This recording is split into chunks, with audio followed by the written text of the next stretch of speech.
When the dungeon master says those three fateful words, roll for initiative, for that first time, everyone at the table's heart starts beating faster. Combat has begun. The characters are going to have the opportunity to use all their cool abilities and spells and magic items, whatever, and the stakes are life and death. Couldn't be higher. But, over time, as we have more experiences with combat and our PC and the party composition, maybe the DM's playstyle, fights can begin to become a little more repetitive and even boring. And few things are worse than, players just zoning out, staring at their phone or whatever, unaware, unengaged until their turn comes around, and then, they make that same attack that they made 100 times before and back to the phone, checked out until the next round comes around to their turn.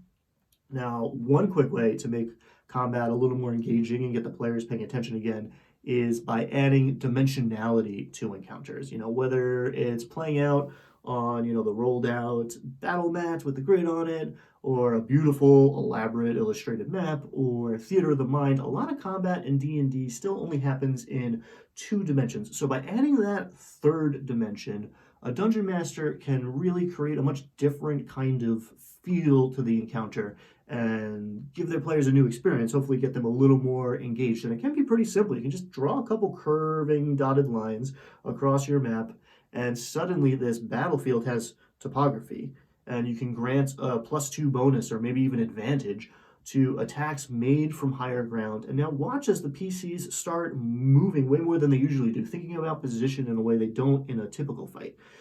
Or you can make a hill or a ziggurat with room at the top for only one medium-sized creature, one singular 5x5 square, and now this combat encounter is king of the mountain.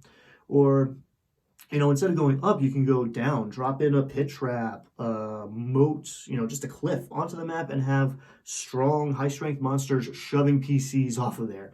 And when the PC stops standing next to the edge of the cliff or whatever, have them grappled and dragged over. And a few d6s worth of falling damage later, they've got to figure out how are they going to get back up into the mix as the battle rages on above them without them.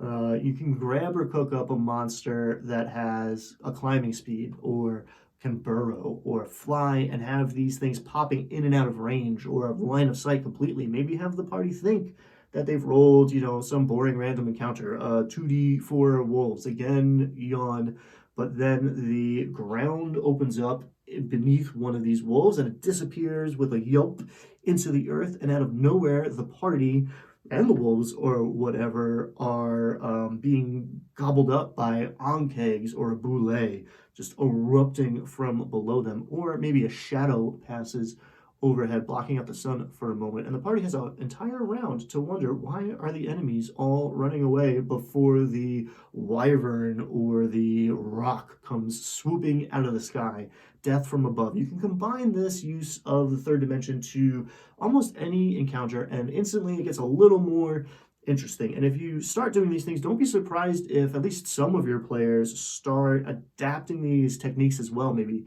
thinking in 3 dimensions. And that's the good stuff. That's when combat gets even more dynamic, when the players start thinking along these terms. Now, there's plenty of other ways to, spice up combat encounters. Next time, we're going to talk about how to make things more engaging, more interesting by utilizing the 4th dimension, time. But until then, thank you so much for watching. I am Ryan Doyle. This is the Vertigree Table.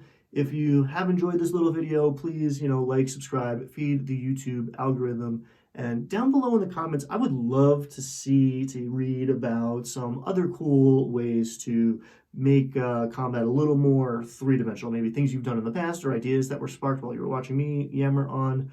Otherwise, I hope to see you next time. Until then, get out there, have fun, be kind, and thanks again.